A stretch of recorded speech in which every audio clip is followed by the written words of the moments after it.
உங்க ஃப்ரெண்டு யாருன்னா automatic car வாங்க போறப்போ மச்சி மேனுவல் வாங்கு.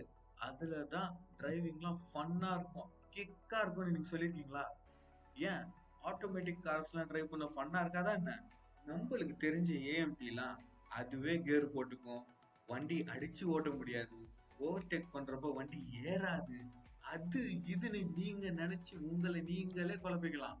ஆனா ஆக்சுவலா ஏஎம்டி கார்ஸ் அப்படி இல்லைங்க.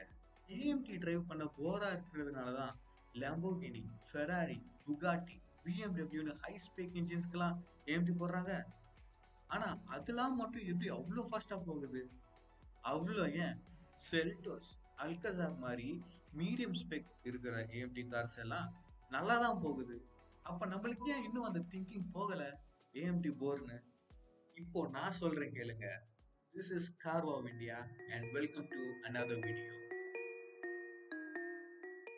ஃபர்ஸ்ட்லாம் கார்ஸ்ல வெறும் 3 கியர்ஸ் தான் இருந்துச்சு. 2 டிரைவ் கியர்ஸும் 1 ரிவர்ஸ் கியர். டிராஃபிக் கொஞ்சம் கொஞ்சமா அதிகரிக்க கார் மேனுஃபேக்சரர்ஸ்க்கு ஆட்டோமேட்டிக்கா ஷிஃப்ட் பண்ணக்கூடிய டிரான்ஸ்மிஷன் தேவைப்பட்டுச்சு. ஸோ 1921ல Canadian steam engineer Alfred Horner அப்படின்றவர் ஃபர்ஸ்ட் ஆட்டோமேட்டிக் டிரான்ஸ்மிஷனை இன்வென்ட் பண்றாரு. ஆனா அவரு ஹைட்ராலிக்ஸ் யூஸ் பண்ணாம வெறும் ஸ்டீம் யூஸ் பண்ணதுனால அதுவும் ஃபெயிலியர் ஆயிடுச்சு. பொதுவா கார்ஸ்ல பிரேக்ஸா இருக்கட்டும், டிரான்ஸ்மிஷனா இருக்கட்டும், எல்லாமே ஹைட்ராலிக்கா தான் செய்வாங்க.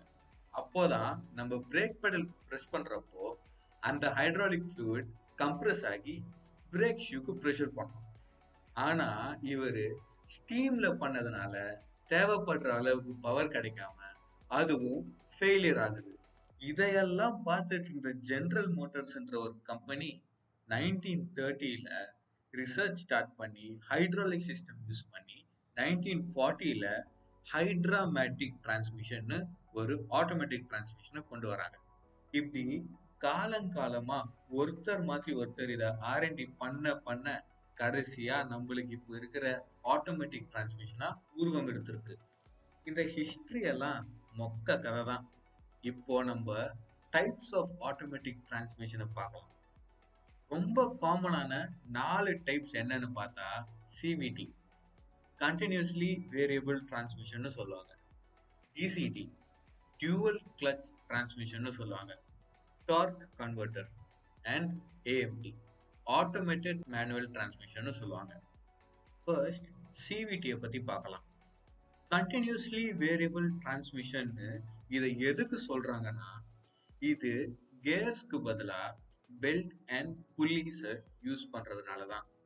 நம்மளோட ஸ்பீடுக்கு ஏத்த மாதிரி இது பெல்ட்டை அட்ஜஸ்ட் பண்ணிக்கும்.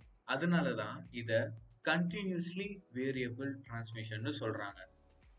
அடுத்ததா டிசிடி, டியூவல் கிளச் டிரான்ஸ்மிஷன் சொல்லப்படுற இது 2 கிளச்சஸை யூஸ் பண்ணும். கியர் ஷிஃப்ட்ஸ் ரொம்ப ஃபாஸ்டாகவும் ரொம்ப எஃபிஷியன்டாகவும் செம்ம ஸ்மூத்தாகவும் இருக்காரு. அதெல்லாம் சரி, இந்த 2 கிளச் எதுக்குன்னு தானே நீங்க கேக்குறீங்க. சொல்றேன் கேளுங்க. ஒரு கிளச் ஆட் நம்பர் கியர்ஸ்க்காகவும் இன்னொரு கிளச் ஈவன் நம்பர் கியர்ஸ்க்காகவும் யூஸ் பண்ணும். ஸோ தட் ஆல்ரெடி ஒரு கியர்ல ரன் ஆகிட்டு இருக்கப்போவே செகண்ட் கிளச் நெக்ஸ்ட் கியரை ப்ரீ இன்ஸ்டால் பண்ணி ரெடியா வச்சிருக்குமா. ஸோ தட் கியர் ஷிஃப்ட் பண்றப்போ சீம்லெஸ்ஸா சும்மா அடிச்சு தள்ளிட்டு போகும். இந்த டைப் ஆஃப் கிளச்சஸ் தான் ஹை பெர்ஃபார்மன்ஸ் கார்ஸ்லாம் யூஸ் பண்றாங்க. இதே டிசிடியை தான் நம்ம பேடல் ஷிஃப்டர்ஸ் இருக்கிற கார்ஸ்லயும் யூஸ் பண்றோம். எப்படின்னா, நம்ம ஒரு கியர்ல போய்கிட்டே இருக்கிறப்போ செம்ம ஹையா ஆர்பிஎம் ரெவ் பண்ணி விட்டுட்டு அடுத்த கியருக்கு போறதுக்கு முன்னாடியே இந்த டிசிடி டிரான்ஸ்மிஷன் நெக்ஸ்ட் கியரை வந்து ப்ரீ இன்ஸ்டால் பண்ணி ரெடியா வச்சிருக்கோம். ஆல்ரெடி அது வந்து ஸ்பின்னிங்ல இருக்கிறதுனால நம்ம டக்குன்னு பேடல் ஷிஃப்டர் பிரஸ் பண்ண உடனே அடிச்சு தள்ளிட்டு போவோம்.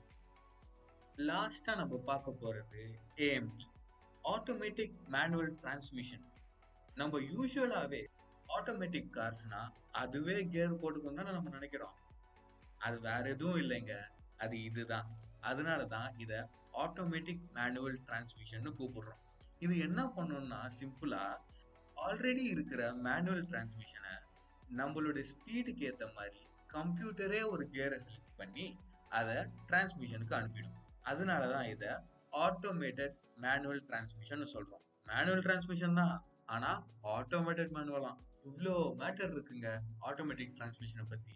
இதை தெரியாம மேனுவல் தான் கெத்துன்னு சொல்ற உங்க ஃப்ரெண்டுக்கு இந்த வீடியோவை அனுப்பி எனக்கு சப்போர்ட் பண்ணுங்க. இருந்தாலும் மேனுவல் தாங்க கெத்து. வரட்டா?